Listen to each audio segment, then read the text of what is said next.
కలిగాక. అందరూ బాగున్నారండి? ఉదయకాలం ప్రార్థన చేసుకున్నారా? మీ అందరి కొరకు మేము ప్రార్థన చేస్తున్నాం. మీరు ఆరోగ్యంగా ఆత్మీయంగా ఉండాలని. అనేక మంది సబ్స్క్రైబ్ చేసుకోండి. కొత్తగా ఉన్నట్లయితే ఇతరులకు కూడా షేర్ చేయండి. రోజుకు ఒక 10 మందికి షేర్ చేయండి. ఎందుకంటే అలా చేయడం ద్వారా మీరు దేవుని రాజ్యాన్ని స్థాపించిన వారుగా ఉంటారండి. హల్లెలూయా. ఈరోజు దేవుని వాగ్దానం చూద్దాం. 91 కీర్తనలు 4వ వచనం. ఆయన తన రెక్కలతో నిన్ను కప్పును, ఆయన రెక్కల క్రింద నీకు ఆశ్రయము కలుగును, ఆయన సత్యము కేడమును దాలునై ఉన్నది. హల్లెలూయా, హల్లెలూయా. చక్కటి వాగ్దానం కదా. నిజంగానే ఆయన తన రెక్కలతో నిన్ను కప్పును. నిజంగానే ఈరోజు ఎంతోమంది రెక్కల కింద రేరేమో అండి. దేవుని రెక్కల కింద చూడండి. ఒక కోడి పిల్ల క్షేమంగా ఉండాలంటే తన రెక్కల కింద ఆ కోడి పిల్లని కోడి కప్పుకుంటుందండి. కప్పుకున్నప్పుడే ఆ కోడి పిల్లకి క్షేమం. అలాగే మనం కూడా తన యొక్క రెక్కల క్రింద ఆయన చేతులు అరచేతులు మనం చెక్కబడినప్పుడు మనల్ని ఆయన తన యొక్క ఆధీనంలో మనల్ని ఉంచినప్పుడు మనకి ఎలాంటి ఇబ్బంది కలగదు, మనకి ఎలాంటి నష్టం కలగదు, మనకి ఎలాంటి కీడు సంభవించదు. ఈరోజు ఎంతోమంది ప్రార్థన చేయాల్సింది ఏమంటే, దేవా నీ రెక్కల కింద నన్ను కప్పుమయ్యా. హల్లెలూయా, హల్లెలూయా. కాబట్టి దేవుని బిడ్డలారా, ఆయన రెక్కల క్రింద ఏముంటుందంట? ఆశ్రయం ఉండదు. ఈరోజు ఎంతోమంది ఎక్కడెక్కడ పోయి నివసిస్తున్నారు, ఎక్కడెక్కడ పోయి దాక్కుంటున్నారు. ఎంతోమంది ఒకరి కింద బానిసగా ఉన్నారు.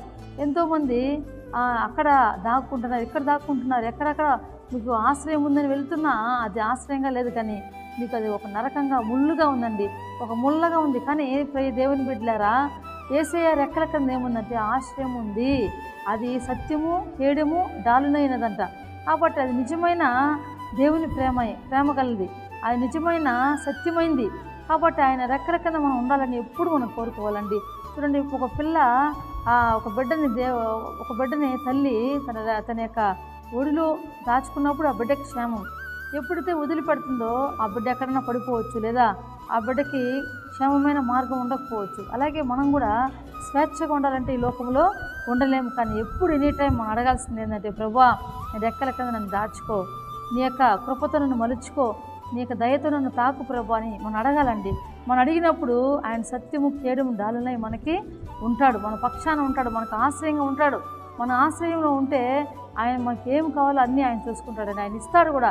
కాబట్టి ప్రియ దేవుని బిడ్డలారా, ఈరోజు దేవుని రెక్కల కింద ఉంటున్నారేమో మీ కుటుంబం, కానీ ఇదేలాగా ఉండండి. తప్పకుండా మీ జీవితాల్లో అనేకమైన మేలు అనిపిస్తారండి. ప్రార్థన చేసుకుందాం. తండ్రి నీకు వందనాలు ప్రభు. ఎంతోమందినైనా ఉదయకాలం ముందు అయా తండ్రి నీ రెక్కల కింద దాగి ఉన్నారు ప్రభు. వాళ్ళందరికీ సురక్షితమైన అయా తండ్రి ఒక సురక్షితమైన అభిషేకాన్ని వాళ్ళకి ఇస్తున్నందుకు వందనాలు, ఒక సహాయాన్ని ఇస్తున్నందుకు వందనాలు ప్రభు.